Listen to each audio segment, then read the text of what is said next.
सभी अभ्यर्थियों को मेरा प्यार भरा नमस्कार। तो कैसे हो आप लोग? आशा करता हूँ आप सभी स्वस्थ होंगे, मस्त होंगे और शानदार तरीके से अपनी तैयारी में लगे होंगे। तो आज के इस वीडियो में हम अपनी मिशन एलडीसी 2026 पेपर सीरीज को आगे बढ़ाते हुए अपना मॉडल पेपर नंबर 5 है उसे हल करने वाले हैं और तरीका वही रखने वाले हैं। हम अपने चारों ऑप्शंस की व्याख्या करने वाले हैं और जैसा कि मैंने आप लोगों को पहले ही बताया है कि ये पेपर सीरीज आपके एलडीसी बनने में नींव का पत्थर साबित होने वाली है। तो इस पेपर सीरीज के प्रत्येक पेपर को आपको कंप्लीट देखना है ताकि आप अपना एलडीसी बनने का सपना पूरा कर सको। तो अब ज़्यादा समय नहीं लेते तो शुरू करते हैं अपने और वीडियो में हम क्या शुरू करने वाले हैं, अपना मॉडल पेपर नंबर 5 है वो हल करने वाले हैं। और ज़्यादा चर्चा नहीं करते हुए पहले पढ़ते हैं अपना प्रश्न नंबर 1 क्या दिया हुआ है। आईसीसी T20 वर्ल्ड कप 2026 के संबंध में कौन सा कथन सही नहीं है? भाई अब ये जो बातें आती है ना, सही नहीं है या असुमेलित है, उनके बारे में थोड़ा सा ध्यान से देखना। तो देखो, इस आईसीसी T20 वर्ल्ड कप के बारे में बात करें तो भारत ने तीसरी बार जीता है, इसमें दो राय नहीं है, आप जानते हो सारे। ये प्रश्न आप गलत भी नहीं करोगे, मुझे पता है। भारत ने फाइनल में न्यूजीलैंड पर 96 रन की जीत हासिल की थी, ये भी सही बात है। और संजू सैमसन को प्लेयर ऑफ द टूर्नामेंट चुना गया था और वरुण चक्रवर्ती को प्लेयर ऑफ द फाइनल चुना गया था, नहीं चुना गया था भाई से। तो ये अपने पास ये प्रश्न आप सही करोगे, पता है भाई। अब देखो बात करते हैं नेक्स्ट बात करें तो केंद्रीय मंत्रिमंडल ने 25 मार्च 2026 को क्षेत्रीय कनेक्टिविटी योजना आरसीएस उड़ान के संशोधित संस्करण को किस अवधि के लिए मंजूरी दी है भाई? तो उड़ान के लिए अगर अपन बात करें तो ये जो अवधि है वो 10 साल के लिए बढ़ा दी गई है भाई। 2026-27 से 2035-36 तक इसकी क्या है, अवधि रखी गई है। केंद्रीय मंत्रिमंडल 25 मार्च और क्षेत्रीय कनेक्टिविटी योजना, जिसमें एक क्षेत्र को दूसरे क्षेत्र से जोड़ने के लिए योजनाओं का आयोजन है वो किया जाता है। जैसे राजस्थान को मध्य प्रदेश से, मध्य प्रदेश को अपने पास यूपी से, इनसे जोड़ने के लिए एक दूसरे से अपनी कनेक्टिविटी के संबंध में ये जो योजना शुरू की गई थी इसमें 10 साल और बढ़ा दिए गए हैं। अच्छा, नेक्स्ट बात करें तो क्या आती है, हिंदी साहित्य या साहित्य अकादमी युवा पुरस्कार 2025 के विजेताओं उनकी कृतियों के संबंध में निम्नलिखित में से कौन सा या से युग में सुमेलित हैं? बढ़िया प्रश्न है, इंपॉर्टेंट प्रश्न है, पूछा जा सकता है आप लोगों के लिए। अभी बता रहा हूँ, चाहे आप वनपाल की तैयारी कर रहे हो चाहे आप एलडीसी की तैयारी कर रहे हो। अगर बात करें हिंदी साहित्य अकादमी युवा पुरस्कार की तो हिंदी के लिए साहित्य अकादमी की है, तो हिंदी के लिए किसको दिया गया है? ये पार्वती तिर्की को दिया गया है। कविता संग्रह इसका नाम क्या है? फिर उगना, इस कविता का नाम है। अंग्रेजी में बात करें तो अद्वैत कोटरी और उपन्यास क्या है? सिद्धार्थ द बॉय, ये बॉय है भाई यहाँ पे, है ना, the boy who became the Buddha, यानी लड़का जो बुद्ध बन गया, सिद्धार्थ, अपने गौतम बुद्ध की कहानी से संबंधित। राजस्थानी बात करें तो पूर्णचंद गोदारा को दिया गया है और अंत सरे आंगणे, ये अपने पास इसकी कविता का या संग्रह का नाम है भाई। क्या नाम है? अंत सरे आंगणे। तो इसमें आपके पास तीनों सही हो जाते हैं, तीनों ऑप्शन सही है, इंपॉर्टेंट है, याद कर लेना, पक्का आ सकता है। नेक्स्ट बात करें तो जुलाई 2025 में राष्ट्रपति द्रौपदी मुर्मू द्वारा राज्यसभा के लिए मनोनीत सदस्यों उनके संबंधित क्षेत्रों के बारे में निम्नलिखित में से कौन सा युग्म सुमेलित है? तो देखो, बात का एक इंपॉर्टेंट बात बता देता हूँ, बड़ी महत्वपूर्ण। उज्ज्वल निकम को भी भेजा गया था, हर्षवर्धन श्रृंगला को भी भेजा गया था, डॉक्टर मीनाक्षी जैन को भी और सदानंद मास्टर को भी। तो फिर इसमें अपने बात करें कि ये इनका जो क्षेत्र है, तो क्षेत्र आपके पास डॉक्टर मीनाक्षी जैन को साहित्य और शिक्षा के लिए राज्यसभा में भेजा गया था। तो बाकियों को किसके लिए भेजा गया भाई? तो सदानंद मास्टर की बात करें तो ये अपने पास सामाजिक सेवा के भाव के लिए इनको राज्यसभा में भेजा गया। हर्षवर्धन श्रृंगला को उनकी कूटनीति का मतलब राजनीति के लिए भेजा गया, राजनीति में अपने विचार व्यक्त करने के लिए भेजा गया है। और मीनाक्षी जैन को आपको पढ़ लिया, इतिहास और साहित्य दोनों है भाई, इतिहास और साहित्य दोनों के लिए दिया गया। और उज्ज्वल निकम की बात करें तो ये आपके पास विधि यानी कानून के लिए दिया गया भाई। कानून का ज्ञाता होने के कारण कानून यानी विधि में अपना सहयोग देने के लिए उज्ज्वल निकम को राज्यसभा में भेजा गया है। तो ये सारे आपको याद करने हैं भाई। नेक्स्ट बात करें तो राजस्थान के मुख्यमंत्री भजनलाल शर्मा ने निम्न में से कौन सी नीति 18 मार्च 2026 को जारी की है? तो Rajasthan industrial park promotion policy भी है, Rajasthan aerospace and defence policy भी है, राजस्थान सेमीकंडक्टर पॉलिसी भी है। तो ये उपयुक्त सभी जारी की है भाई। अपने पास इनकी जो नीति है ना 18 मार्च 2026 को जारी की है, तो ये 3 नीतियाँ हैं, पॉलिसी है वो जारी की है भाई। नेक्स्ट बात करें तो क्या आता है, Rajasthan aerospace and defence policy 2026 में 300 करोड़ से 1000 करोड़ तक का निवेश करने वाले उद्योगों को किस श्रेणी में रखा गया है? तो इनको आपके पास मेगा प्रोजेक्ट्स में रखा गया भाई। किनमें? मेगा प्रोजेक्ट्स में रखा गया है। 300 से 1000 करोड़, आपने तो नाम ही सुने हैं। चलिए मेगा प्रोजेक्ट की बात करें तो इस नई नीति के अंतर्गत 300 करोड़ से लेकर 1000 करोड़ तक के भारी पूंजी निवेश वाले उद्योगों को मेगा श्रेणी में वर्गीकृत कर विशेष कर रियायतें और अनुदान देने का प्रावधान है। और लार्ज की बात करें तो क्या है, यह इससे कम निवेश वाले उद्योगों के लिए है भाई, इससे कम। और अल्ट्रा मेगा की बात करें तो जो 1000 करोड़ से ऊपर निवेश करेंगे उनको अल्ट्रा मेगा की कैटेगरी में रखा जाएगा।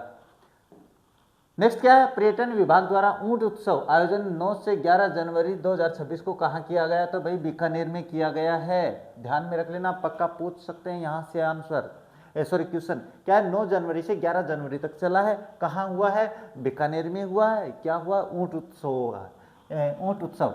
तो चलिए देखते हैं, राजस्थान पर्यटन विभाग द्वारा प्रतिवर्ष जनवरी के महीने में प्रसिद्ध अंतर्राष्ट्रीय ऊंट उत्सव का भव्य आयोजन बीकानेर जिले में ही किया जाता है। जोधपुर की बात करें तो यहाँ मारवाड़ महोत्सव मनाया जाता है। बाड़मेर की यहाँ पे थार महोत्सव मनाया जाता है, थार महोत्सव याद रखना। और जैसलमेर में मरु महोत्सव मनाया जाता है। तो ये दोनों में कंफ्यूजन मत हो जाना आप लोग, ये दोनों बड़े काम की हैं भाई। नेक्स्ट क्या है, राज्यसभा के 2 वर्ष पूर्ण होने के उपलक्ष्य में आयोजित कार्यक्रम की श्रृंखला में महिला सशक्तिकरण सम्मेलन 22 दिसंबर 2025 को कहाँ संपन्न हुआ भाई, तो सागवाड़ डूंगरपुर में, रेवदर सिरोही में, दुधालिया झालावाड़ में भाई। ये कहाँ हुआ है, ये दुधालिया झालावाड़ में हुआ है। याद रखना भाई, ये स्थानीय पूछेंगे, ज़्यादा कुछ नहीं पूछेंगे इसके बारे में। अच्छा, राज्य सरकार द्वारा संचालित अंतर्राष्ट्रीय खेल प्रतियोगिता योजना के तहत श्रमिकों एवं उनके बच्चों को अंतर्राष्ट्रीय प्रतियोगिता में भाग लेने के लिए कितनी प्रोत्साहन राशि दी जाती है, तो ये प्रश्न अपना पहले आ चुका है। इसमें आपके पास आ जाएगा 2 लाख रुपए। कितनी, 2 लाख रुपए। और मैक्सिमम अगर अपन बात करें तो इसमें 5 लाख का भी प्रावधान है भाई, है ना, इसमें ध्यान में रखना। लेकिन आपको आंसर अपना 2 लाख ही करना है। नेक्स्ट बात करें तो मारवाड़ महोत्सव का आयोजन कहाँ किया गया, जिसे लोकसभा अध्यक्ष ओम बिड़ला ने 22 दिसंबर 2025 को संबोधित किया है। तो ये आपके पास मारवाड़ जो महोत्सव है, संबलपुर ओडिशा, भुज गुजरात, सतना मध्य प्रदेश और अंबिकापुर, तो ये आपके पास संबलपुर ओडिशा में किया गया है। क्यों किया गया है, इसका कारण मैं बता देता हूँ। जो प्रवासी राजस्थानी है अपने, जो प्रवासी राजस्थानी है, जो अपने पास दूसरे राज्य में जाके कमाई कर रहे हैं या काम धंधा कर रहे हैं, उनको अपनी संस्कृति के प्रति क्या करना, आकर्षित करने के लिए संबलपुर ओडिशा में मारवाड़ महोत्सव का आयोजन किया गया था। शुभारंभ किसने किया है, लोकसभा अध्यक्ष ओम बिड़ला ने इसका 22 दिसंबर 2025 को किया था। नेक्स्ट बात करें तो क्या आता है, भारत की सर्वप्रथम वन्य जीव संरक्षण परियोजना, भाई अपने पास टाइगर आ जाती है। क्या आ जाती है, टाइगर आ जाती है। तो इसका नाम याद रखना। बात करते हैं नेक्स्ट क्या, गोडवाड़ प्रदेश राजस्थान के किस वृहद भू आकृतिक विभाग का भाग है भाई, तो अब भी देखो मैं समझा देता हूँ ये किसका भाग है। ये अपना राजस्थान है।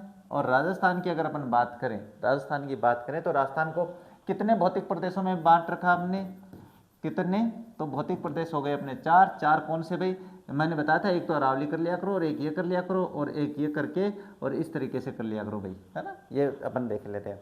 ये अपने पास शुष्क मृस्थलीय है, ये अर्ध शुष्क है, ये अरावली अपने पास पूर्वी मैदान आ जाता है, और ये अपने पास जो कुछ एक जो भाग है ना, वो अपने पास दक्षिणी पूर्वी पठारी प्रदेश आ जाता है, दक्षिणी पूर्वी पठारी प्रदेश आ जाता है ना। ये ध्यान में लिख लेना। चलो मैं लिख देता हूँ, पठारी प्रदेश में आ जाता है। अब बात करें, ये पूछ रहा है कि क्या है, कौन सा, गोडवाड़ प्रदेश। अब गोडवाड़ प्रदेश आता कहाँ पे है, तो गोडवाड़ प्रदेश आपका आता है, जैसे अपने पास यहाँ पे पाली, जोधपुर, अजमेर, सॉरी अपने बाड़मेर का कुछ हिस्सा, जालोर का कुछ हिस्सा, ये जो हिस्से है ना, ये हिस्से आपके पास किस में आते हैं, ये गोडवाड़ प्रदेश में आते हैं। लूनी नदी का जो बेसिन है ना, लूनी नदी का जो बेसिन है, इसके जो आसपास के क्षेत्र हैं उसको क्या कहते हैं, गोडवाड़ प्रदेश कहते हैं। अब बात करें कि ये कौन से हैं, तो ये कहाँ पे आ रहे हैं, ये अर्ध शुष्क में आ रहे हैं। तो आपका ऑप्शन क्या हो जाएगा, पूर्वी मैदान नहीं है, हाड़ौती का पठार नहीं है, घग्गर का मैदान नहीं है, तो पश्चिमी शुष्क प्रदेश। तो ये पश्चिमी शुष्क प्रदेश आते ही आप ये आप कह रहोगे कि सर आपके तो ये होना चाहिए था, ये क्यों, तो बाद में जब आपके पास अर्ध शुष्क मैदानी क्षेत्र नहीं दिया हुआ है, तो आप इसे पश्चिमी शुष्क मैदानी क्षेत्र भी कह सकते हो, इसमें 2 राय नहीं है। इसलिए कंफ्यूजन मत हो जाना कि प्रश्न डिलीट हो जाएगा क्या, ना बिल्कुल नहीं होगा। नेक्स्ट बात करें, मंगला तेल क्षेत्र निम्न में से किस जिले में है, तो मंगला आपके पास बाड़मेर में है भाई। मंगला किस में है, मंगला आपके पास बाड़मेर में है। जैसलमेर में आपके पास बात करूँ तो भाग्यम भी है, इसमें जैसलमेर में भाग्यम तेल कुआं है। तो ये थोड़े सी ध्यान में रखना। चंदन नलकूप भी यहीं पे है, क्या है, चंदन नलकूप जिसको अपन कहते हैं, थार का घड़ा नलकूप, है ना, ये ध्यान में रख लेना, ये छोटी छोटी बातें पूछ सकते हैं। और बाड़मेर में आपके पास मंगला तेल क्षेत्र है, रिफाइनरी लगी हुई है। इसके बाद बात करें निम्नलिखित में से कौन सी तिलहन की फसल राजस्थान में खरीफ के मौसम में उत्पादित नहीं होती है भाई, तो आप सीधे से ये खरीफ की फसलों के बारे में कर दोगे। मूंगफली अपने पास खरीफ है, तिल खरीफ है, सोयाबीन खरीफ है, सरसों अपने पास क्या है, रबी की फसल है भाई। सरसों क्या है, ये रबी की फसल हो जाती है। तो ये अपना प्रश्न ज़्यादा टफ नहीं है। तो चलिए आगे नेक्स्ट बात करें, पुगल जिस पशु की नस्ल भेड़ की है भाई, पुगल किसकी है, भेड़ की है, जिसे अपन क्या कहते हैं, बीकानेरी चोकला कहते हैं भाई। क्या कहते हैं इसे बीकानेरी चोकला भी कहते हैं। ये लो, अब बात कर लेते हैं थोड़ी सी। देखो, पुगल मुख्य रूप से बीकानेर और जैसलमेर अंचल में पाई जाने वाली भेड़ की नस्ल है, उत्तम ऊन किस्म के लिए जानी जाती है। पिछले प्रश्न में मैंने इसकी सारी नस्लें आप लोगों को बता दी है। बकरी की बात करें तो इसकी नस्लें मारवाड़ी, पर्वतसरी, जखराना है। और गाय तो आप जानते हो, जैसे नस्लें राठी, थारपाकर, कांकरेज और गिर आदि होती है। तो ये ध्यान में रखना भाई। इसके बाद है निम्न में से किस परियोजना में राजस्थान में प्रथम बार फव्वारा सिंचाई पद्धति को अनिवार्य रूप से लागू किया गया था, नर्मदा नहर परियोजना में। किसमें, नर्मदा नहर परियोजना में लागू किया गया था, याद रख लेना भाई। इसके बाद बात करते हैं नेक्स्ट, क्या निम्न विकल्पों में जनसंख्या के न्यूनतम घनत्व वाला जिला कौन सा है। तो देखो, अगर अपन बात करें सबसे कम तो था जैसलमेर का 2011 में, है ना। कितना था, ये केवल 17 था प्रति वर्ग किलोमीटर का। कितना था, ये 17 किलोमीटर था। इसके बाद में कौन सा आता था, इसके बाद में आता है बीकानेर, है ना। बीकानेर की बात कर लेते हैं, तो बीकानेर का कितना था, बीकानेर का था 78। और इसके बाद में बात करें तो बाड़मेर का कितना था, बाड़मेर का आपके पास 92 था। और इसके बाद में अगर जोधपुर की बात करें तो जोधपुर में आपके पास लगभग कितना था, 120 या 121 के आसपास था। देखते बता देंगे, कोई बात नहीं है, लेकिन इतना ही था। और चूरूबाद इनमें सबसे ज़्यादा। तो अब आपके ऑप्शंस में देख लो किसका है, तो बीकानेर आपका जो आंसर है वो हो जाएगा। ध्यान में देख लेना भाई, ये बात छोटी छोटी को आप लोग।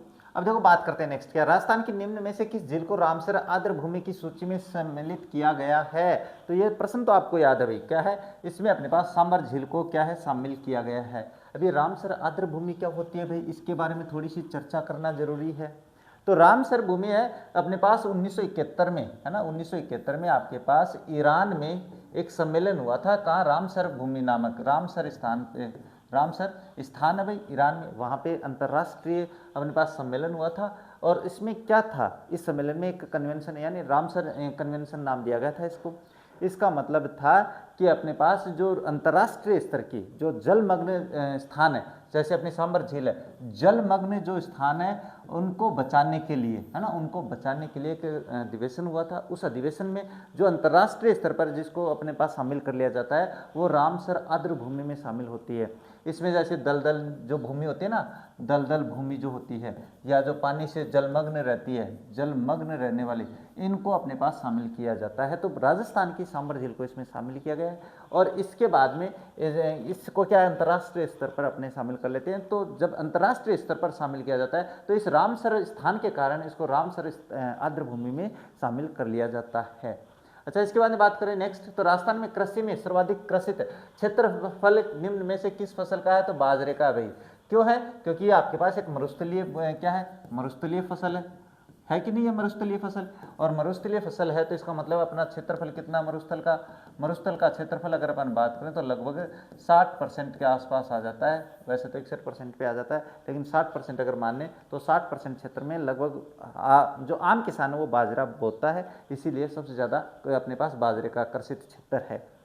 राजस्थान सरकार द्वारा पहली वन नीति का अनुमोदन कब किया गया, तो इसका किया गया 18 फरवरी 2010 को। कब, फरवरी 2010 को किया गया था। क्या है, देखो 18 फरवरी 2010 की बात करें तो राजस्थान अपनी खुद की स्वतंत्र राज्य वन नीति लागू करने वाला भारत का पहला राज्य बना था 18 फरवरी 2010 को। इस नीति को फरवरी 2010 में आधिकारिक रूप मंजूरी दी गई, जिसका लक्ष्य राज्य के कुल भूभाग में 20% हिस्से को वनाच्छेदित करना था, यानी 20% हिस्से पे वन उगाना था।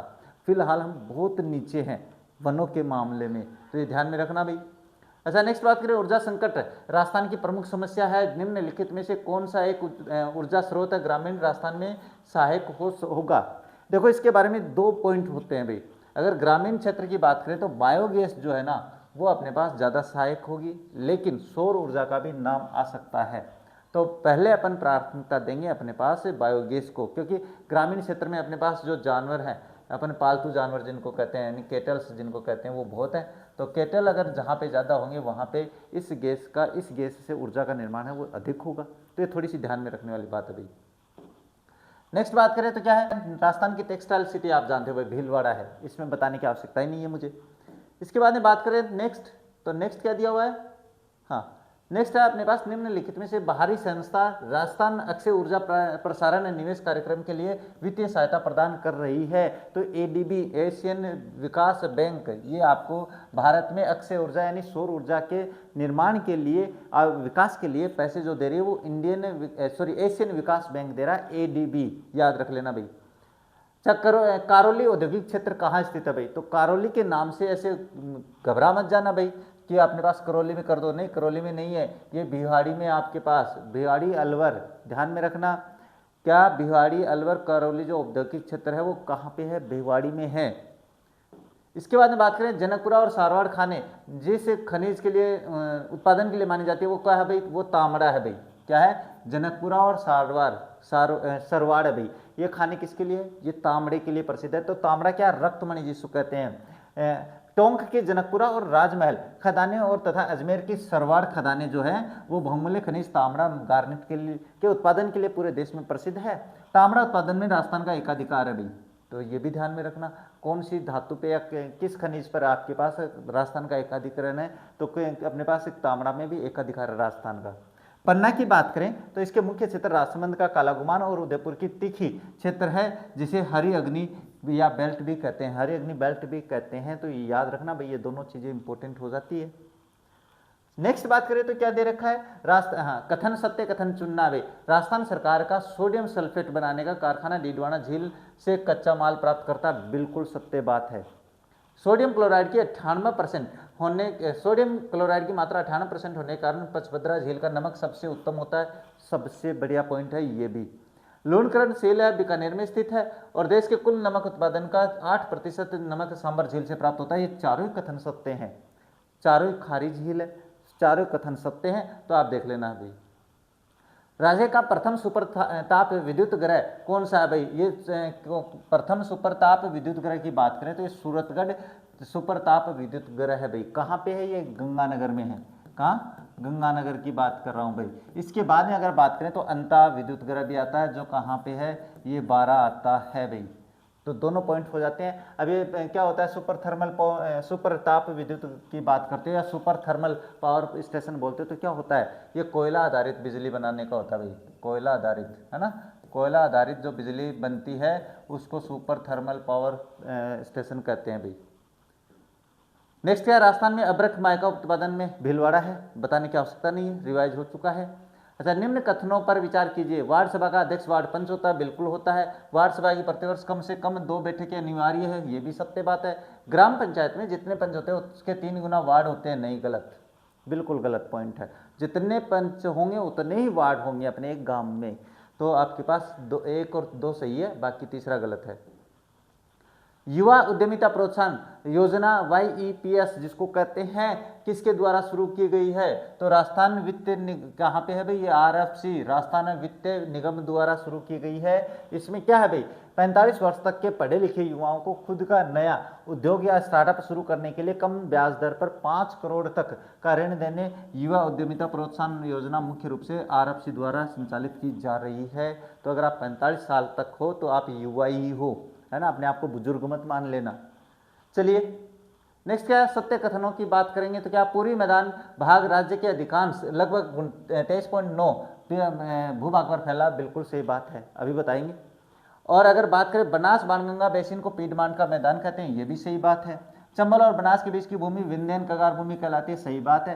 राजस्थान में स्थित उपरमाल भौतिक पठार प्रदेश दक्कन के लावा का पठार का प्रकार है, बिल्कुल सही है। तो चारों ही सही है, ये चारों क्या है, सही है। अब एक बात बता रहे थे कि ये जो पूर्वी मैदान है इस पर कुल जनसंख्या कितने निवास करती है भाई, कुल जनसंख्या की बात करें तो इस पे आपके पास 39% जनसंख्या है राजस्थान की, वो निवास करती है पूर्वी मैदान में, यानी 23.9% भाग पर राजस्थान के 39% जनसंख्या रहती है, और 61% अगर बात करें पश्चिमी मरुस्थलीय की तो उस पर 40% जनसंख्या निवास करती है। तो ये छोटी छोटी बातें ना, ये याद रखना भाई, हो सकता है पूछ ले। कथन क्या है? भाखड़ा परियोजना के तहत सिंचाई जुलाई 1954 में शुरू हुई, सही बात है, कथन सत्य है। रावी व्यास के अतिरिक्त पानी में से 1.17 एमएफ पानी राज्य को उपलब्ध नहीं हो पाया भाई। अपने पास जो रावी सतलज का जो विवाद चल रहा था, उस विवाद के कारण राजस्थान को ये कहा जाता है कि इतना पानी नहीं मिल रहा है, नहीं मिला भाई पानी, तो यही विवाद है। तो ये दोनों पॉइंट सही है भाई, ये मत देख लेना कि सर इसमें तो निगेटिविटी आ रही है तो ये गलत हो जाएगा ना। जालौर जिले का सांचौर क्षेत्र सेवड़ा बाड़मेर के लूनी नदी के क्षेत्र को क्या कहते हैं? तो उसको नेहड़ कहते हैं। नेहड़ पे अपनी पूरी चर्चा हो चुकी है, तो दोबारा करने की आवश्यकता नहीं है। जो लवणीय भूमि होती है, नदी के किनारे जो भूमि होती है, जहाँ पे सेम जिसको अपन कहते हैं, मैंने समझाया आप लोगों को बहुत ही कंप्लीट तरीके से। अच्छा, नेक्स्ट क्या? जलवायु प्रदेशों के संदर्भ में निम्नलिखित में से गलत युग्म बता देंगे भाई। देखो, अरावली प्रदेश क्या है? उपाद्र जलवायु। पश्चिमी रेतीला शुष्क और अत्यधिक विषम जलवायु। दक्षिणी पूर्वी पठार अति आर्द्र जलवायु। और पूर्वी मैदान शुष्क। ये तो बहुत ही सरल प्रश्न है ना। पूर्वी मैदान है वो अपने पास आर्द्र भूमि में आता है, अति आर्द्र में दक्षिणी पूर्वी पठारी प्रदेश आता है। तो पूर्वी मैदान के बारे में ये गलत हो जाता है। नेक्स्ट है, निम्नलिखित में से कौन से कथन सत्य है? चलिए बात करते हैं। मिश्रित पतझड़ वन 250 से 300 सेमी वर्षा से अधिक वाले क्षेत्र में उगते हैं, यही गलत है भाई, पहला ही गलत है। जो मिश्रित पतझड़ वन है उनको आपके पास 70 से 80 सेंटीमीटर जो वर्षा होती है वो काफ़ी होती है। अच्छा, इसके बाद में बात करें, राजस्थान में वन क्षेत्र का 25% से अधिक भाग है मिश्रित पतझड़ वनों में के अंतर्गत आता है। और धोक, साल, बांस, खेर आदि पेड़ राजस्थान में मिश्रित पतझड़ में वनों में पाए जाते हैं। तो 2 और 3 सही है भाई। इसमें क्या है? इसमें 2 और 3 सही है, बाकी पहला गलत है। गलत के कारण मैंने बता दिया क्या है। अब छोटी सी बात बता दें, मिश्रित पतझड़ वन क्या होते हैं? तो ये वो वन होते हैं जो एक आने पे, यानी पतझड़ में आने में गर्मियों में ये क्या होता है, पानी की उपलब्धता नहीं हो पाती है, पानी नीचे बैठ जाता है। तो फिर ये क्या करते हैं, अपनी पत्तियां गिरा देते हैं, है ना। ये पत्तियां गिरा देते हैं जिससे इनको पानी की कम आवश्यकता होती है। तो ये जो सारे वन है ना, धोक, साल, बांस, खेर आदि, पीपल भी इसी में आता है, नीम भी इसी में आता है। तो ये क्या करते हैं, अपने पत्ते गिराना शुरू कर देते हैं जिससे ये पानी के अपने जो पूर्ति है उसको पूरा रख सके। इसलिए इनको मिश्रित पतझड़ कहते हैं। मिश्रित इसलिए कहते हैं, सारे प्रकार के वन पाए जाते हैं भाई। मौसम तथा तापमान के संदर्भ में निम्नलिखित में से गलत युग्म का चयन कीजिए। तो सर्वाधिक आंधियों वाला जिला गंगानगर है, सर्वाधिक आर्द्रता झालावाड़। स्थान पूछा भाई, स्थान झालावाड़ नहीं है, ये माउंट आबू आएगा। और बरखायांश भी माउंट आबू है। बरखायांश क्या है? बरखायांश है सबसे ठंडा, जो रूसी क्षेत्र है ना, जो सबसे ठंडा, उसे बरखायांश कहते हैं। तो राजस्थान का सबसे ठंडा मतलब अपने पास गर्मियों में। और सर्वाधिक तापांतर वाला अपने पास क्या है? ये अपने चूरू है। तो आपके पास झालावाड़ वाला है ना, ये ऑप्शन ये गलत हो जाता है, इसमें माउंट आबू आएगा। बाकी ये तो बहुत ही सरल प्रश्न है भाई। नेक्स्ट है, लाखेरी बूंदी किसके लिए प्रसिद्ध है? अपने पास प्रथम जो सीमेंट कारखाना है उसके लिए है। तो ये देख लेना आप लोग, ये पढ़ लेना भाई, है ना। इसका स्क्रीनशॉट ले लेना, ये बहुत रिवाइज हो चुका है अपने पास। निम्नलिखित में से कौन सी गतिविधि अर्थव्यवस्था के तृतीय क्षेत्र में से संबंधित है? तो इसमें देखो, कपड़ा बुनना, ऑटोमोबाइल निर्माण और मत्स्य नहीं। इसमें अपने पास भंडारण जो है ना, वो अपने पास तृतीय श्रेणी में आते हैं। ये अपने पास कौन सी गतिविधियां भाई? अर्थव्यवस्था में अपन बात करें तो प्राथमिक हो जाती है ना, प्राथमिक हो जाती है, द्वितीयक हो जाती है, तृतीयक हो जाती है, और चतुर्थक हो जाती है, और पंचम हो जाती है। ये अपने पास क्या है, अपने एक्टिविटी या गतिविधियां जिनको अपन कहते हैं वो होती हैं। प्राथमिक अपने पास कृषि से संबंधित होती है, मैंने अपने भूगोल के चैप्टर में पढ़ाया था आप लोगों को। प्राथमिक में वो सारे सामग्री आती है जो प्रकृति से हमें सीधा मिलता है और हम सीधा कंज्यूम करते हैं, है ना। चाहे आप अपने मछली पकड़ना देख लो, चाहे आप खेती करना देख लो, चाहे कृषि मतलब, तो वो सारे इसी में आते हैं। खनन देख लो, वो सारे इसी में आते हैं। लेकिन द्वितीयक में क्या होता है, जो प्राथमिक से प्राप्त होता है उसको अपन इम्प्रूव करते हैं, वो सारे अपने द्वितीयक में आ जाते हैं। जैसे अपने दूध लिया भाई, पशुओं से अपने पशुपालन भी होता ना, तो पशु से दूध लिया, दूध का हमने पनीर बना लिया, तो वो द्वितीयक में हो जाता है। और तृतीयक में क्या होता है, सेवा क्षेत्र शामिल हो जाता है जिसमें भंडारण भी होता है। और चतुर्थक में क्या होता है, जो अपने पास रिसर्च सेंटर से संबंधित होते हैं, है ना, जो रिसर्च वाले होते हैं वैज्ञानिकी, वो सारे इसमें आते हैं। और इससे ऊपर अपने पास वो इसमें आ जाते हैं। तो ये ध्यान में रख लेना भाई, इसमें भंडारण हो जाएगा। मत्स्य यानी मत्स्य पालन है वो प्राथमिक हो जाता है। ऑटोमोबाइल और ये दोनों अपने पास द्वितीयक में आ जाते हैं भाई। नेक्स्ट बात करें तो हनोतिया, भगोनी, वारी, अंकवाली, अंजनी क्षेत्रों में किस धात्विक खनिज के भंडार पाए जाते हैं? तो ये हनोतिया अपने पास जो है ना, ये सारे तांबा के लिए है भाई। तो मैं बता देता हूँ, तो अलवर का तो भगोनी क्षेत्र, अजमेर का हनोतिया, उदयपुर का अंजनी, और क्या क्षेत्र राजस्थान में तांबा इसके के नए और महत्वपूर्ण भंडारों में के रूप में खोजे गए हैं। सीधी सी बात है भाई। नेक्स्ट बात करें तो अलाउद्दीन खिलजी के आक्रमण के समय रणथंभौर का शासक कौन था? हमीर था। कब हुआ था? 1301। तो ये 1301 में हुआ था, याद रख लेना। अब क्या होता है, इस किले का जो अपने पास हमीर देव है, हमीर देव थे ना अपने, तो इनके दो अपने पास दरबारी थे, रतिपाल और रणमल। इन्होंने क्या किया कि धोखा कर लिया अपने पास इनके साथ, और दरवाजे जो किला है उसके दरवाजे खोल दिए थे। इसके बाद में रंगदेवी जो अपने पास हमीरदेव की पत्नी थी, उन्होंने रंगदेवी ने जौहर किया था, और ये शाखा होता है अपने राजस्थान का पहला, यानी हमीरदेव के नेतृत्व में तो शाखा और रंगदेवी के नेतृत्व में जौहर होता है। और इसमें अगर बात करें तो आपके पास क्या होता है, ये राजस्थान का पहला शाखा होता है भाई। राजस्थान का अगर पूछे पहला शाखा ये है क्या, तो आप अपने पास चित्तौड़गढ़ वाला मत कर देना, ये है। इसके बाद में बात करें तो इस पे इस किले पे फतेह पाने के बाद में उलुग खां को, है ना, उलुग खां जो थे, उलुग है भाई, है ना, उलुग खां को अपना नेतृत्व दे दिया था अलाउद्दीन खिलजी ने। बाकी चर्चा अपन करेंगे नहीं तो बहुत लंबी चौड़ी कहानी हो जाएगी। टोंक रियासत का निर्माण ईस्ट इंडिया कंपनी ने किस पिंडारी नेता को संतुष्ट करने के लिए भाई अपने पास क्या है, अमीर खां पिंडारी को, है ना, अमीर खां पिंडारी को राजी करने के लिए टोंक रियासत का निर्माण किया था। और झाला मदन सिंह की बात करें तो इन्होंने अपनी अंतिम रियासत बनाई थी झालावाड़ को, ये ध्यान में रख लेना। इसके बाद में वृद्ध राजस्थान का उद्घाटन किसने किया था? तो वृद्ध राजस्थान का उद्घाटन है वो आपके पास सरदार वल्लभ भाई पटेल ने किया है भाई। किसने किया है? सरदार वल्लभ भाई पटेल ने किया था। मैंने बताया है आपको, पीछे सारी बातें हो चुकी है, अब चर्चा करने से कोई फायदा नहीं है, क्लास काफ़ी बड़ी हो जाएगी नहीं तो। दूध व खारा किसान आंदोलन निम्न में से किस रियासत से संबंधित था? तो उस समय जब है ना, ये अपने पास दूध व खारा बीकानेर से संबंधित था। लेकिन बात करते देखो, बीकानेर रियासत दूध व खारा गांव वर्तमान में चूरू में है। तत्कालीन बीकानेर रियासत का हिस्सा था। यहाँ के जागीरदारों के अत्याचारों के खिलाफ हनुमान सिंह बुडानिया और वैद्य मघाराम के नेतृत्व में किसानों ने ऐतिहासिक दूध व खारा किसान आंदोलन किया था। और वैद्य मघाराम के बारे में बताया था अपने पास। बीकानेर जो प्रजामंडल है उसकी स्थापना कहाँ की थी भाई? उन्होंने कलकत्ता में की थी। तो ये भी याद रखने वाली पॉइंट है। इसके बाद में बात करें नेक्स्ट क्या है, निम्न में से कौन सा आभूषण गले का आभूषण नहीं है? देखो, हंसली है, हमेल है, बाड़लो है, मोरुवर जो है ना, ये मोरुवर है वो कान में पहने जाने वाला आभूषण है, कान में पहने जाने वाला मोरुवर है।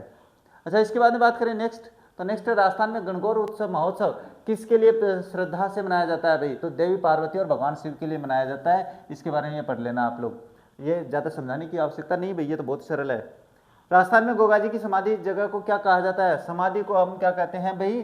गोगामेड़ी कहते हैं। क्या कहते हैं? गोगामेड़ी कहते हैं। और उनके जन्म स्थान को क्या कहते हैं? शीर्षमेड़ी कहते हैं। अभी समझा देता हूं भाई। देखो, गोगामेड़ी हनुमानगढ़ जिले के नौहर में स्थित गोगा जी के मुख्य समाधि स्थल को गोगामेड़ी या धुरमेड़ी भी कहते हैं, ध्यान में रख लेना भाई।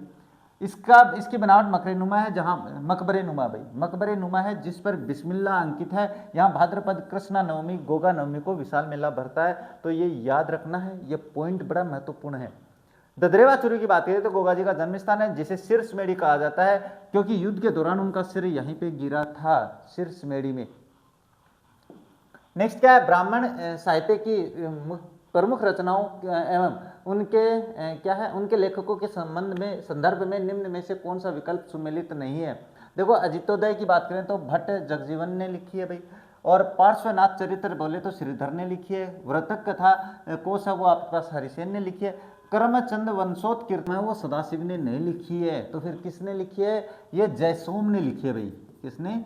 ये जयसोम ने लिखी है। तो याद रख लेना भाई आप लोग।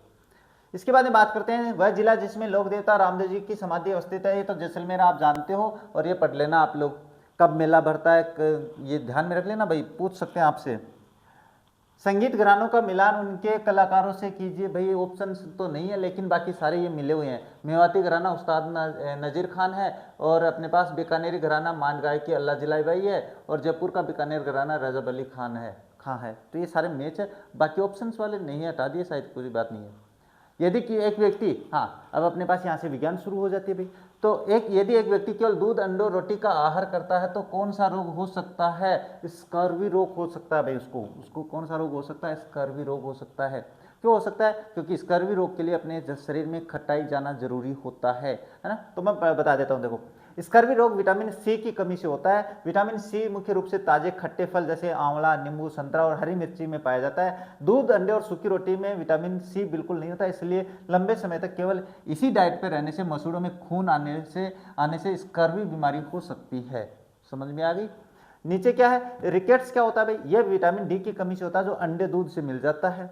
और रतौंधी क्या होती है? विटामिन ए की कमी से होता है जो अंडे के में प्रचुर मात्रा में मौजूद होती है। नेक्स्ट क्या है, ट्रायोड के सांक्षेप ट्रांजिस्टर अधिक उत्तम युक्ति का है, क्योंकि भाई ट्रायोड क्या होते हैं मैं अभी बात कर लेता हूँ। ये कम शक्ति पर प्रचलित होते हैं ट्रांजिस्टर, बिल्कुल सही बात है। आकार में छोटे व हल्के होते हैं, ये भी सही बात है। इनका जीवनकाल अधिक होता है, ये भी, और सस्ते भी होते हैं, तो ये उपयुक्त सभी होते हैं। ट्रायोड क्या होते हैं मैं अभी बता देता हूँ। देखो ये कम शक्ति पर प्रचालन यानी वैक्यूम ट्यूब जो होती है, यानी जैसे ट्रायोड बोलते हैं, जो अपने पास पहले एलईडी वगैरह नहीं होती थी, बल्ब वगैरह जो होते थे, को फिलामेंट गर्म करने के लिए बहुत अधिक बिजली की आवश्यकता होती है, जबकि ट्रांजिस्टर बहुत ही कम वोल्टेज व करंट पर काम करते हैं। दूसरा, आकार में वजन में भी छोटे होते हैं, तो ये रहा आपके पास। ट्रायोड कांच के बने होते थे और आकार में काफी बड़े होते थे। इसके विपरीत ट्रांजिस्टर सेमीकंडक्टर अर्धचालक से बने होते हैं जो आकार में बेहद छोटे और हल्के होते हैं। और जीवन काल भी देखो भाई, ट्रायोड में फिलामेंट जलने या वैक्यूम लीक होने का खतरा रहता था, जिससे उनका जीवन काल कम होता था। ट्रांजिस्टर ठोस अवस्था में होते हैं, इसलिए जीवन भी काल भी लंबा होता है, तो ये सारे हो जाते हैं। अच्छा, नेक्स्ट बात करें तो यदि सेल्सियस माप में 0 डिग्री दर्शाया गया है तो फारेनहाइट मापक में किसके बराबर होगा? ये 32 डिग्री के बराबर होगा भाई। किसके बराबर होगा? 32 डिग्री के। देखो सेल्सियस और फारेनहाइट में संबंध के सूत्र की बात करें तो F बराबर C मल्टीप्लाई 9/5 प्लस 32 के बराबर होता है। यदि सेल्सियस C का मान 0 रखेंगे तो फारेनहाइट F का मान अपने पास क्या आ जाएगा? ये यहाँ पे बराबर है भाई, है ना। यहाँ पे 32 डिग्री आएगा, ये पानी का हिमांक बिंदु होता है।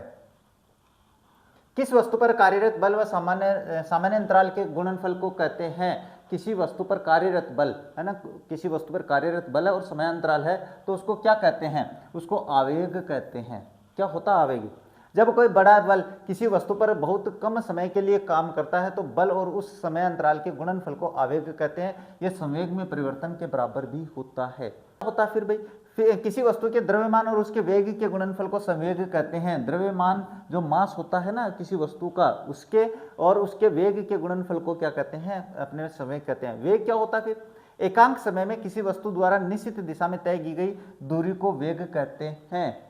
इसके बाद ये क्या आता है? इसके बाद यहाँ रखा है, जब तार की कुंडली समरूप चुंबकीय क्षेत्र में घुमाई जाती है तब क्या होता है? तो जब अपने पास एक, देखो मैं बता देता हूँ, स्थिर आयाम का प्रत्यावर्ती विद्युत वाहक बल उत्पन्न होता है। स्थिर मतलब स्थिरता आ जाती है फिर उसमें, फिर ऊपर नीचे नहीं होता। बिजली एकदम अपने पास क्या है, कभी लो हो जाती है, कभी अपने पास क्या उच्च हो जाती है, तो वो नहीं होता है। तो इसमें अपने पास देखो, जब कुंडली समरूप एक समान चुंबकीय क्षेत्र में निश्चित गति से घूमती है तो विद्युत चुंबकीय प्रेरण के कारण उसमें उत्पन्न होने वाले प्रत्यावर्ती विद्युत वाहक बल का अधिकतम मान, आयाम और उसकी आवर्ती दोनों स्थिर समान रहती है। सरल धारा क्या होती है भाई? जनरेटर से में कुंडली के घूमने से हमेशा प्रत्यावर्ती धारा एसी ही बनती है। दिष्ट धारा, डीसी या सरल धारा प्राप्त करने के लिए अलग से कंप्यूटेटर की आवश्यकता होती है। नेक्स्ट बात करें प्रावर्ती आवर्ती क्या होती है? तो यदि कुंडली के घूमने की गति समान है तो आवर्ती स्थिर रहेगी, बदलेगी नहीं। तो ये अपने पास ऐसा प्रश्न पक्का पूछेंगे भाई। नेक्स्ट है, कौन सी धातु ट्रांजिस्टरों का महत्वपूर्ण अंग है?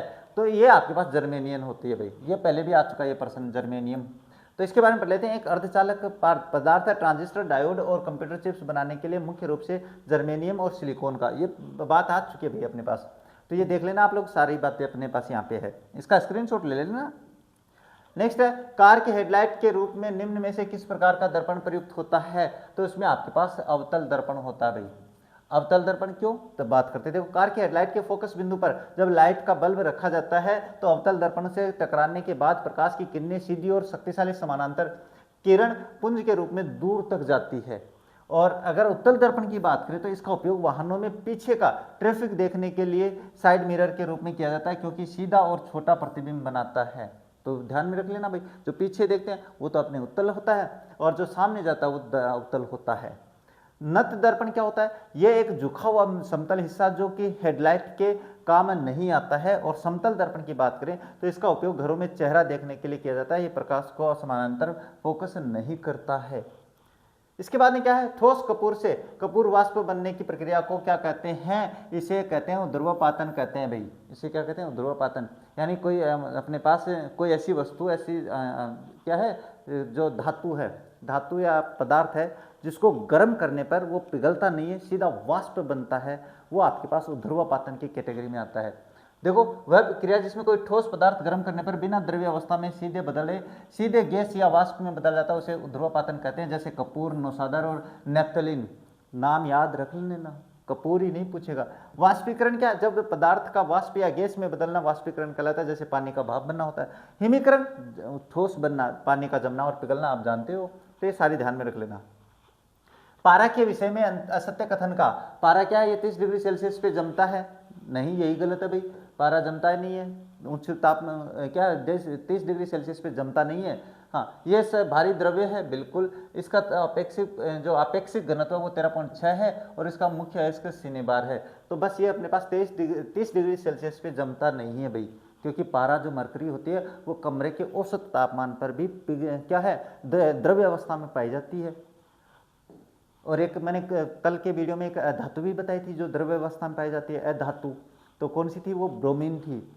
अच्छा, निम्न में क्या है, निम्न में से कौन सा रोग वंशानुगत रोग है भाई। वंशानुगत रोग क्या होते हैं, जो वंश से अपने एक पीढ़ी से दूसरी पीढ़ी में आ जाते हैं।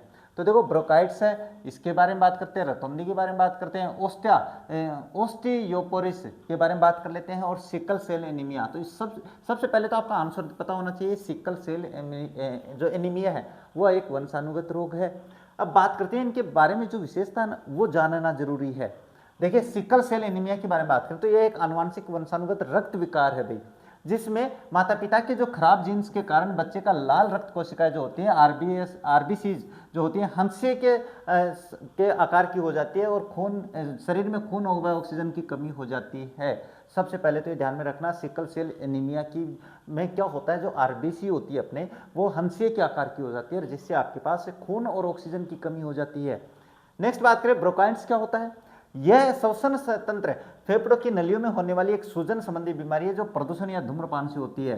तो ये ध्यान में रखना, ब्रोंकाइटिस ध्यान में रखेंगे। अब देखो, इसके बारे में बात करते हैं, रतौंधी आप जानते हो भाई, ये आंखों की बीमारी है, जो भोजन में विटामिन ए की कमी से होती है।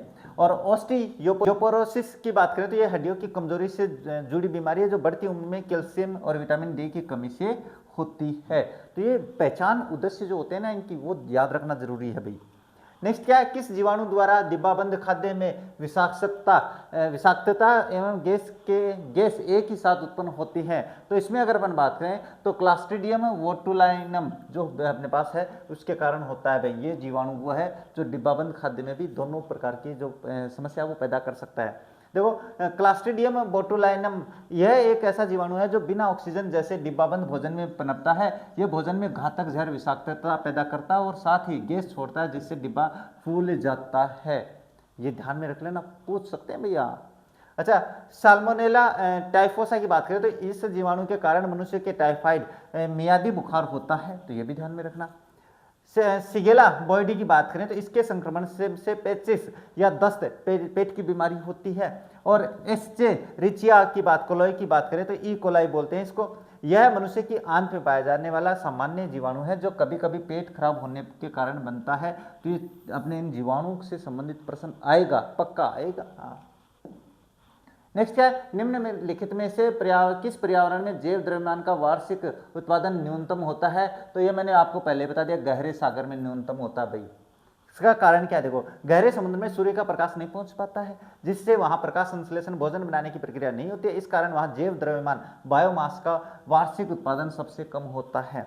प्रेयरी क्या होता है, वो जो घास के मैदान होते हैं, ये शीतोष्ण घास के मैदान है जहां अच्छी मात्रा में वनस्पति उत्पादन होता है। पतझड़ का वन, अभी थोड़ी देर पहले बात किए हैं, यहाँ पर्याप्त वर्षा और धूप के कारण जैव भार उत्पादन बहुत उच्च होता है। और टेंगा के वन की बात करें तो टेंगा क्या, ये ठंडे प्रदेशों में शंकुधारी वनों का क्षेत्र है। ठंड के कारण यहाँ उत्पादकता कम होती है, लेकिन गहरे समुद्र से ज्यादा होती है। पॉइंट बड़े शानदार लेके आया हूँ आप लोगों के लिए। दो समतल दर्पण एक दूसरे से 36 डिग्री पर झुके हैं तो प्रतिबिंबों की संख्या कितनी होगी, वो आपके पास 9 होगी भाई 36 डिग्री पे।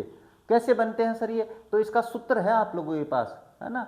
सूत्र ध्यान में रखोगे तो दूसरी संख्या भी आ जाएगी। यहाँ पे 30 होता तो कितना होता, यहाँ पे अपने पास 48 होता तो कितना होता। तो ये देख लो सूत्र, नियमों के अनुसार सूत्र होता है 360 यानी थीटा बटे थीटा, या थीटा क्या है यहाँ थीटा 30 डिग्री होता है भाई, और जो अपने पास 360 बटे 36 का सूत्र क्या होता है भाई, नियमों के अनुसार होता है 360 बटे थीटा। यहाँ थीटा का मान 30 नहीं भाई, यहाँ थीटा का मान 36 है। थीटा मतलब जो कोण है ना, डिग्री उसको कहते हैं।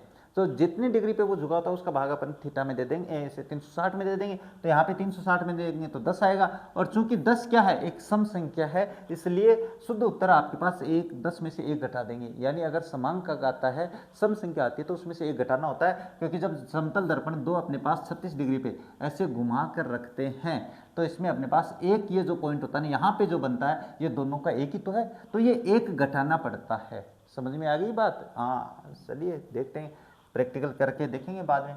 हाँ, निम्न में से किस रोग के लिए ब्राथ वैक्सीन का उपयोग किया जाता है? वो एंथ्रेक्स के लिए किया जाता है भाई। क्या होते हैं ये सारे, अभी बता देते हैं।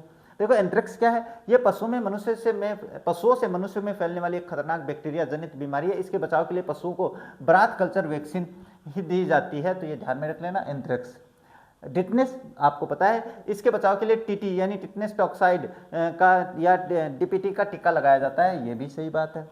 तपेदिक या टिबिया क्षय रोग से बचाव के लिए बीसीजी का टीका लगाया जाता है। और गलघोंटू क्या डिप्टीरिया जिसे कुक्कड़काशी बोलते हैं, इसके लिए बच्चों को डीपीटी का टीका लगाया जाता है। तो ये पॉइंट्स आपको याद रखने हैं भाई, पॉइंट्स बड़े महत्वपूर्ण है मेरे। चलिए आगे बात करते हैं। तारे अपनी ऊर्जा प्राप्त करते हैं नाभिकीय संलयन से करते हैं भाई, इसमें कोई दो राय नहीं है। नाभिकीय संलयन क्या होता है सर? सूर्य और अन्य तारों के केंद्र में अत्यधिक तापमान पर हाइड्रोजन के छोटे नाभिक आपस में मिलकर हीलियम नाभिक बनाते हैं। इससे जुड़ने की प्रक्रिया संलयन में भारी मात्रा में ऊर्जा और प्रकाश पैदा होता है। इसीलिए नाभिकीय संलयन को आप कभी कभी रात में तारे जब आपस में, कभी कभी क्या होता है कि तारे यानी बड़े उल्कापिंड या कुछ आपस में टकराते हैं या उनका संलयन होता है, तो वो दिखाई देता है उनको। अच्छा, नाभिकीय विखंडन क्या है? इसमें एक भारी नाभिक जैसे यूरेनियम 2 टुकड़ों में टूटता है, और यह सिद्धांत परमाणु बम या परमाणु बिजली घरों में काम आता है। अच्छा, प्रस्फुरण क्या होता है? यह किसी विशेष पदार्थ पर विकिरण गिरने से होने वाली क्षणिक चमक है, ऊर्जा का स्रोत नहीं है। ज्योति तीव्रता क्या है? यह प्रकाश के चमक या प्रवाह को मापने की इकाई है, तो मात्रक है भाई। नेक्स्ट क्या? सुपर पोटैटो भारत द्वारा क्या है तैयार किया गया एक अधिक प्रोटीन युक्त आलू है, जिसे में निम्न में से किसका जीन आलू में स्थानांतरित किया गया है भाई? तो इसमें आपके पास क्या है? रामदाना ग्रेन एमरेंस का किया गया है भाई। रामदाना एमरेंस का क्या किया गया है? क्या है? देखो, भारतीय वैज्ञानिकों ने सामान्य आलू में प्रोटीन की मात्रा बढ़ाने के लिए रामदाना के पौधे के एक खास जीन जिसका नाम AMA1 निकालकर आलू में डाला। इस नए आलू में सुपर पोटैटो कहा जाता है इस आलू को भाई, जिसमें आम आलू से लगभग 40% ज़्यादा प्रोटीन होती है भाई। नेक्स्ट बात क्या है? नेक्स्ट है ताजे दूध का pH 6 है तब यह खट्टा हो जाता है। तो pH मान क्या होता है? 6 से कम हो जाता है, और वही रहता है अर्थात 6 रहता है, और 6 से अधिक हो जाता है, उदासीन हो जाता है अर्थात 7 हो जाता है। नहीं, जब कोई चीज़ खट्टा होता है तो इसका मतलब वो अम्लीय होता है भाई। क्या होता है? अम्लीय होता है। और अम्लीय का मतलब जो pH मान होता है वो कम होता है, न कि बढ़ता है। बढ़ने पे लवणीय होता है। बढ़ने पे क्या होता है भाई? लवणीय होता है। तो इसमें 6 से कम हो जाता है। जब दूध खट्टा होता है तो बैक्टीरिया दूध की शर्करा को लैक्टिक अम्ल में बदल देते हैं। अम्ल तेजाबियत बढ़ाने के कारण दूध का स्वभाव उदासीन ज़्यादा अम्लीय हो जाता है, और हम जानते हैं कि अम्लता बढ़ने पर pH मान 6 से गिर जाता है। बस इतनी सी बात है भाई, इतनी सी बातें और आपका सिलेक्शन तय हो जाता है। सूची 1 को सूची 2 से मिलान कीजिए।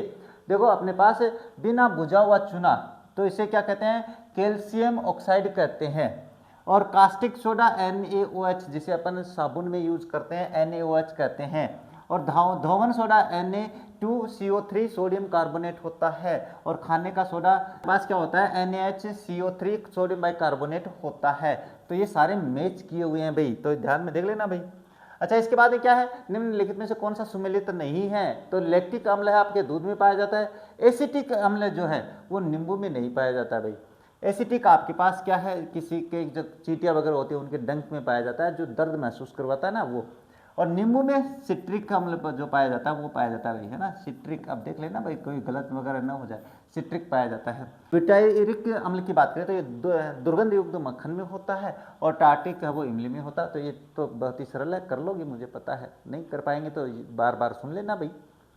मेंडल के आनुवांशिकता सिद्धांत किस पर आधारित है भाई, तो वो आपके लैंगिक जनन पे आधारित है। किस पे? लैंगिक जनन पे आधारित है मेंडल का नियम, आनुवांशिकता का नियम। नेक्स्ट है बच्चों में प्रोटीन की न्यूनता के कारण जो रोग उत्पन्न होता है वह क्या होता है? Marasmus, pellagra, beriberi, rickets. तो इसमें आपके पास मेरास्मस होता है।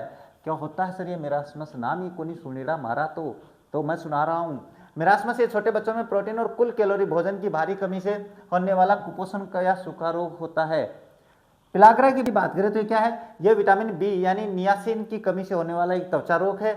और बेरीबेरी ये विटामिन बी1 की कमी से, थायमिन की कमी से होने वाला रोग है जो तंत्रिकाओं को कमजोर कर देता है। रिकेट्स क्या? ये बच्चों की बीमारी डी की कमी, विटामिन डी की कमी से होने वाला रोग है जिसमें पैर की हड्डियां टेढ़ी कमजोर हो जाती है। तो ये नाम याद रखना आप लोगों को, फिर कहो कि सर आपने बताया नहीं। अच्छा, डीएनए की पैकेजिंग में शामिल हिस्टोन प्रोटीन का आवेश होता है। क्या होता है भाई इसका? तो इसका आपके पास ऋणात्मक, धनात्मक, उदासीन। तो कौन सा होता है? ये धनात्मक होता है। क्या होते हैं सर ये?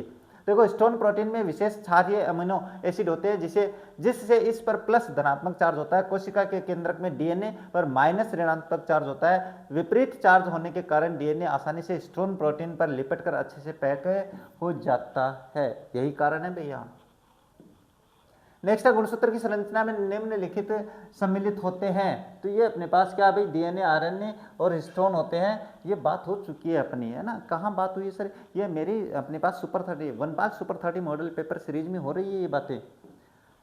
इसके बाद हृदयघात के कारण क्या है भाई? शरीर में कोलेस्ट्रॉल का स्तर बढ़ जाता है, धमनियों में रक्त के थक्के पहुंचना बंद हो जाता है, हृदय में रक्त का पर्याप्त पहुंचना, ये सारे ही है भाई। हार्ट अटैक में जिसमें कहते हैं ना, अरे उसको हार्ट अटैक आ गया। एक पारितंत्र में लगभग कितनी प्रतिशत ऊर्जा पोष एक दूसरे स्तर से दूसरे पोष स्तर पर मात्र 10% पहुंचती है? ये लिंडमैन का नियम है, मैंने समझाया था आपको, है ना। देखो इसे विज्ञान में लिंडमैन का 10% का नियम कहते हैं। बात हो चुकी है इसके बारे में। इसके अनुसार जब कोई जीव किसी दूसरे जीव को खाता है तो पिछले स्तर की केवल 10% ऊर्जा ही अगले जीव को मिलती है। बाकी 90% ऊर्जा है जीव के खुद के जीने, सांस लेने और गर्मी में रूप में पर्यावरण में नष्ट हो जाती है। ये बात मैंने बहुत ही आसानी से एग्जाम्पल देके समझाया था आप लोगों को। इसके बाद में बात करते हैं नेक्स्ट। मेंडल ने के मटर के अलावा एक और पादप पे किया था भाई, वो क्या अपने पास हीरेशियम में किया था। लेकिन हीरेशियम में उसका जो प्रैक्टिकल था, सिद्धांत था, वो फेल हो गया भाई, असफल हो गया। कारण क्या था? क्योंकि ये बिना लैंगिक क्रिया के ही अपने बीजों का निर्माण कर लेता था, इसीलिए असफल हो गया। नेक्स्ट बात करें, गुणसूत्रों के जाल को अभिरंजित नहीं करते हैं क्रिस्टल वॉयलेट से। ये लोग क्रिस्टल वॉयलेट से करते हैं, नहीं कर सकते भाई। देखो यह प्रयोगशाला में बैक्टीरिया जीवाणु की पहचान और उनकी बाहरी दीवार को रंगने के काम आता है। इसका उपयोग कोशिकाओं के अंदर गुणसूत्रों को रंगने के काम नहीं आता है। जैसे हिमोटोजानियल या कार्मिन या फ्यूल्जन, ये तीनों खास तौर पर कोशिका के केंद्रक और डीएनए गुणसूत्रों को गहरा रंग देने वाले जैविक रंग है भाई, जैविक अभिरंजक कहते हैं जिनको। ये ध्यान में रख लेना भाई। बाकी निम्न में से कौन सी धातु सामान्य तापमान पर कौन सी धातु है भाई? ये तो आप मरकरी है भाई, जानते हो आप लोग। ये लिथियम दुनिया की सबसे हल्की ठोस धातु है, लिथियम। और पोटेशियम और सोडियम, ये दोनों बहुत ही मुलायम और अत्यधिक सक्रिय ठोस धातु हैं जिन्हें साधारण चाकू से भी काटा जा सकता है। तो ये पॉइंट बड़े इंपॉर्टेंट है भैया आप लोगों के लिए, स्क्रीनशॉट ले लेना चाहिए इसका। इसके बाद में बात करें नेक्स्ट, तो नेक्स्ट है परावर्तन के नियम लागू होते हैं केवल समतल दर्पण पर, केवल अवतल दर्पण पर, केवल उत्तल दर्पण पर। इन सभी पर परावर्तन के नियम लागू होते हैं। क्या होते हैं भाई? इन सभी पे परावर्तन क्या होता है? प्रकाश की किरण आई और मुड़ जाती है। तो ये सारे किरणें जो है ना अपने पास नियम, ये इन सभी पे लागू होता है। अच्छा, नेक्स्ट बात करें तो क्या होता है? जलीय पारिस्थितिक तंत्र में अपघटक के उदाहरण क्या है? शैवाल व कवक है। शैवाल व जीवाणु, जीवाणु व कवक है। पल्लवक व जीवाणु है। तो जीवाणु और कवक जो है ना, ये आपके पास क्या है? पारिस्थितिक तंत्र में अपघटक के उदाहरण है। क्यों है? तो देखिए, पर्यावरण चाहे जमीन का हो या पानी का हो, मरे हुए जीवों और सड़ने वाले पदार्थों को खाकर नष्ट करने और उन्हें मिट्टी पानी में मिलाने का काम अपघटन हमेशा बैक्टीरिया, जीवाणु और फंगस यानी कवक ही करते हैं। इससे इन्हें प्रकृति का सफाई कर्मी भी कहा जाता है। किसे? जीवाणु को और कवक को। इसके बाद में शैवाल और पल्लवक, ये पानी में रहने वाले छोटे पौधे या जीव हैं जो धूप में अपना भोजन खुद बनाते हैं। ये उत्पादक है, अपघटक नहीं है। नेक्स्ट क्या है, मानव जाति में बच्चे के लिंग का निर्धारण कैसे होता है? माता से आने वाले नहीं, पिता से आने वाले पिता से आने वाले एक्स और अथवा वाई गुणसूत्र द्वारा एक बच्चे का लिंग निर्धारण होता है। ये तो बहुत ही सरल प्रश्न है भाई। नेक्स्ट है वायरस जनित संक्रामक रोग कौन सा है? तो इसमें आपके मोतीझरा, हैजा, खसरा, क्षय। तो इसमें आपके पास वायरस से खसरा होता है। क्या ये मिजल्स वायरस नाम के विषाणु के कारण बच्चों में फैलने वाली एक संक्रामक बीमारी है जिससे शरीर पर दाने निकल आते हैं। टाइफाइड की बात करें मोतीजरा की, तो ये साल्मोनेला बैक्टीरिया, साल्मोनेला नाम याद रखना भाई, बैक्टीरिया जीवाणु से बुखार होता है। हैजा क्या, ये विब्रियो कोलेरी नामक बैक्टीरिया के से दूषित पानी के कारण होने वाली बीमारी है। और क्षय रोग टीबी की बात करें, फेफड़ों की बीमारी है जो माइकोबैक्टीरियम ट्यूबरकुलोसिस नाम के बैक्टीरिया से होती है। तो ये नाम याद रख लेना भाई, इनसे संबंधित प्रश्न आएंगे। नेक्स्ट क्या, निम्न में से कौन सा लचीला हुआ कोमल है? फास्फोरस है, तांबा है, फास्फोरस, तांबा, कार्बन और सल्फर। तो इसमें तांबा है वो लचीला और कोमल होता है। इसके बाद में बात करें नेक्स्ट क्या, दो प्रतिरोधक 10 ओम और 20 ओम श्रृंखला में 6 वोल्ट बैटरी से जुड़े हैं, सर्किट में विद्युत धारा होगी। तो ये आपको देखो मैं उत्तर ही बताऊंगा भाई, इनका उत्तर आएगा आपके पास 0.2 A। तो ये 0.2 एम्पियर आएगा। ये सूत्र आपको याद करना पड़ेगा भाई, है ना। इस सूत्र के आधार पे आपको बना लेना, अपना जो उत्तर है वो निकाल लोगे। देखिए ओम के नियम के आधार पे क्या होता है, धारा बराबर वोल्ट बटे प्रतिरोध के अनुसार। तो 6/30 बराबर 1/5 और 0.2 आ जाएगा एम्पियर सर्किट। ध्यान में रख लेना भैया। तो अच्छा, दो बल्बों में एक दूसरे की तुलना में अधिक चमकता है, तो कौन से बल्ब का प्रतिरोध उच्च है? जो कम चमकीला आता है ना उसका है भाई। डिम बल्ब का जो है ना वो अपने पास ज़्यादा प्रतिरोध रहेगा। देखो हमारे घरों में बिजली सभी उपकरण समानांतर क्रम से जुड़े होते हैं जहां सबको बराबर वोल्टेज मिलता है। भौतिकी के नियम के अनुसार सामान्य वोल्टेज पर जब जिस बल्ब का प्रतिरोध रुकावट जितना ज़्यादा होगा उतनी ही कम बिजली खींचेगा और कम चमकेगा, यानी डिम जलेगा। इसलिए कम चमकने वाले यानी डिम बल्ब का प्रतिरोध हमेशा उच्च होता है ना। ये उल्टा होता है भाई, बाद में कहोगे आप। पानी में एक अम्ल या क्षार का विलय करने को किस नाम से जाना जाता है? पानी में आप तेजाब डालो, उसे किस नाम से जानेंगे? सीधी सी बात है, तो उसको आपको ऊष्माक्षेपीय अभिक्रिया के नाम से जानते हैं भाई। किसके? ऊष्माक्षेपी। क्या होती है ये? देखो जब पानी में कोई तेज अम्ल, तेजाब जिसको अपन कहते हैं, या तेज क्षार मिलाया जाता है तो उसके बीच बहुत तीव्र क्रिया होती है और बहुत भारी मात्रा में गर्मी उष्मा बाहर निकलती है। ऐसी क्रियाएं जिनमें गर्मी बाहर निकले उसे ऊष्माक्षेपी कहते हैं। उदासीन अभिक्रिया क्या होती है? ये अम्ल और क्षार के आपस में मिलने की क्रिया है जिसमें लवण और पानी बनता है। और अपघटन किसी बड़े रासायनिक यौगिक का छोटे हिस्सों में टूटना क्या होता है? अपघटन होता है। और ऊष्माक्षेपी ये क्रियाएं जो पूरी होने के लिए बाहर से गर्मी सोखते हैं उसे बर्फ का पिघलना होता है भाई। चलिए देख लेना अभी।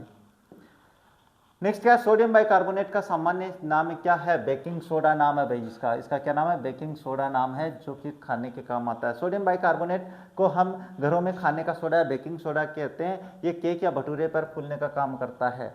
अच्छा, कास्टिक सोडा क्या होता है? ये बुझे चूने को कहते हैं, अभी थोड़ी देर पहले पढ़ा अभी। बेकिंग पाउडर या बेकिंग सोडा एक हल्के एसिड जैसे टार्ट्रिक एसिड का मिश्रण होता है। ये शुद्ध रसायन नहीं होता है। और टार्ट्रिक अम्ल ये इमली में पाया जाने वाला प्राकृतिक खट्टा अम्ल होता है। इसके बाद में निम्न में से कौन सी धातु को तेल में रखा जाता है? तो वो आपके पास पोटेशियम को रखा जाता है भाई। क्यों? ये क्रियाशील होता है इसलिए। ब्लैक एंड व्हाइट फोटोग्राफी में निम्न धातु में से किन धातु के यौगिकों का उपयोग किया जाता है? तो वो आपके पास चांदी का किया जाता है भाई, Ag का किया जाता है। किसका? चांदी का किया जाता है। इसके बाद में बात करते हैं धातु का वह कौन सा गुण है जिसके कारण उसे तार के रूप में ढाला जाता है? वो तन्यता का नियम होता है भाई। धातु का वह तन्यता का गुण होता है, यानी तनाव का। इसके बाद में मोटापे को नापने के लिए निम्न में से किसका उपयोग किया जाता है? तो BMI का किया जाता है भाई। किसका? BMI का। क्या है BMI? Body mass index. यह चिकित्सा विज्ञान का एक ऐसा पैमाना है जिसमें इसमें किसी व्यक्ति के वजन यानी किलोग्राम में उसकी ऊंचाई मीटर स्क्वायर से भाग देकर निकाला जाता है। इससे पता चलता है कि व्यक्ति का वजन सामान्य या मोटापे का शिकार है। नेक्स्ट बात करें तो निम्नलिखित में से एक उत्कृष्ट नोबेल धातु कौन सी है? चांदी, लोहा, कांच से एल्यूमिनियम। तो उत्कृष्ट धातु की बात करें तो आपके पास चांदी होती है। उत्कृष्ट धातु मतलब नोबेल धातु जिसको कहते हैं वो चांदी आती है भाई। इसके बाद में बात करें तो नेक्स्ट क्या आता है? सामान्य स्वास्थ्य के लिए रक्त में पीएच की सीमा कितनी होनी चाहिए भाई? वो 7.35 से 7.45 तक सामान्य स्तर जो होता है वो यही होता है अपने पास पीएच मान। इसके बाद में बात करते हैं नेक्स्ट क्या? काला सोना पेट्रोल को कहते हैं भाई। ये तो बहुत ही सरल है। चलिए हाँ, अभिक्रिया की दर और अभिकारकों में सक्रिय द्रव्यमान के गुणनफल के समानुपाती होती है। ये कथन है किसका है? तो ये आपके पास द्रव्यमान अनुपाती क्रिया का नियम है। क्या होता है इस नियम में? इसे गुल्डबर्ग और वागे नाम के वैज्ञानिकों ने दिया था। इसके अनुसार कोई भी रासायनिक अभिक्रिया कितनी भी तेज हो, कितनी तेजी से होगी, दर है ना, उसकी स्पीड कितनी होगी, यह इस बात पे निर्भर करता है कि उसमें भाग लेने वाले पदार्थों की मात्रा, सक्रिय द्रव्यमान कितना है। तो ये ध्यान में रख लेना भाई, क्या है? अभिक्रिया दर अभिकारकों के सक्रिय द्रव्यमान के गुणनफल के समानुपाती। कथन किसका है? कि कथन है भाई द्रव्यमान अनुपाती क्रिया का नियम है भाई। किसने दिया था? गुल्डबर्ग और वेग नामक वैज्ञानिकों ने। लास सातेलिए का नियम क्या होता है? यह रासायनिक सामान्य अवस्था में, साम्य अवस्था में पर तापमान व दबाव बढ़ने के प्रभाव को समझाता भाई। ग्राम का नियम क्या है? ये गैसों के फैलने या विसरण की गति से जुड़ा है। और अवोगैड्रो का नियम क्या है? ये गैसों के आयतन और उनके अणुओं की संख्या के बीच संबंध बताता है। तो प्रश्न पॉइंट्स ये भी बढ़िया है आप लोगों के लिए। व्याख्या मेरी बहुत बढ़िया है भाई, आप समझोगे तो, है ना, नहीं तो बाद में आप नहीं पढ़ने वालों के तो लिए कुछ भी नहीं है। बढ़िया। त्रिवेंद्रम अवस्थित विक्रम साराभाई जो अंतरिक्ष अनुसंधान केंद्र मुख्यतः संबंधित है रॉकेट छोड़ने के लिए प्रनोदकों के अनुसंधान से मौसम संबंधी समस्याओं के जांच की क्या है? इस ध्वनिपूर्ण रॉकेटों को प्रक्षेपित करने के लिए अंतरिक्ष यान को डिजाइन या निर्माण से उपग्रह प्रक्षेपण वाहनों के विकास से। तो इसमें आपके पास मैं एक बात बता देता हूँ भाई, आपके पास ये और यही पॉइंट अपने पास सही है, तो 1 और 4 सही है, ये दोनों गलत हैं। तो ये ध्यान में रख लेना भाई। अब ये थ्योरी है, इसका स्क्रीनशॉट ले लेना। अब इसके बाद में अपने पास क्या है? ग्राफीन आजकल प्राय सुर्खियों में रहता है। उसका क्या है महत्व है भाई? यह एक द्विआयामीय पदार्थ है और इसकी विद्युत चालकता उत्तम है। अब तक जांचे गए सभी तनु किंतु सबसे शक्तिशाली पदार्थों में से एक है। वह पूर्णतः सिलिकॉन से बना होता है और उसकी चाक्षुष पारदर्शिता उच्च होती है। उसका टच स्क्रीन एलईडी, ये सारे भाई अपने पास क्या है? उपयुक्त सभी ऑप्शन है, वो इसके बारे में महत्वपूर्ण है। तो ये सारे ऑप्शन हो जाएंगे भाई। नेक्स्ट है बोलगार्ड 1 और बोलगार्ड 2 प्रौद्योगिकियों का उल्लेख किसके संदर्भ में है? तो आपके पास क्या है? आनुवांशिक रूप से संशोधित फसल पादपों का विकास है भाई। तो मैं बता देता हूँ, प्रयोगशाला में तैयार की गई जेनेटिक तकनीक है जिसका कपास की फसल को कीड़ों, विशेष रूप से गुलाबी सुंडी व बॉलवर्म के हमलों से बचाने के लिए किया गया है। ये आनुवांशिक रूप से संशोधित फसलों का उदाहरण है। तो ये ध्यान में रख लेना भाई। इसके बाद में बात करें तो क्या है? कार्बन की चतुष्फलकीय संरचना में प्रत्येक संयोजकता के बीच कोण का मान कितना होता है? तो ये देख लेना भाई, थ्योरी आपके पास यहाँ पे 109 डिग्री 28 मिनट का होता है। तो ये इसका स्क्रीनशॉट ले लेना आप भाई। इसके बाद में आता है निम्नलिखित में से नायलॉन 66 की एकलक इकाई कौन सी होती है? तो इसकी अपने पास क्या है? हेक्सामेथिल डायमीन और एडिपिक अम्ल होता है। अब इसका स्क्रीनशॉट ले लेना भाई। अब अपने पास मैंने सारी बातें आप लोगों को समझा दी है। तो यहाँ पे अब आपका ये पेपर है वो कंप्लीट हो जाता है। और पेपर अपने ऐसे चल रहे हैं कि उसमें अपना सिलेबस जो है वो कंप्लीट तरीके से रिवाइज हो रहा है। कोई प्रश्न 1-2 है जो ऐसे अपने पास पेपर में रिवाइज हो रहे हैं, नहीं तो अपना सिलेबस जैसा आपका आना है एलडीसी एग्जाम में, बिल्कुल उसी पैटर्न पे ये प्रश्न है वो तैयार किए गए हैं। तो इन पेपर्स को मैं पहले भी कह चुका हूँ, आपके लिए ये जो पेपर्स है ना, आपके एलडीसी बनने में नींव का पत्थर साबित होने वाली है। तो आज का ये वीडियो है वो आप लोगों को पसंद आया होगा। अगर पसंद आए तो वीडियो को लाइक और शेयर जरूर कर देना। साथ ही चैनल पे नए हो तो चैनल को सब्सक्राइब कर बेल आइकन को ऑन रख लेना, ताकि मेरे वीडियोस के नोटिफिकेशन आप लोगों के पास सबसे पहले पहुंच जाए। तो बस इन्हीं शब्दों के साथ आज की इस वीडियो को कंप्लीट करेंगे। मिलेंगे आप लोगों से अपने नेक्स्ट मॉडल पेपर में। तब तक देखते रहे हमारा चैनल। जय हिंद, जय भारत।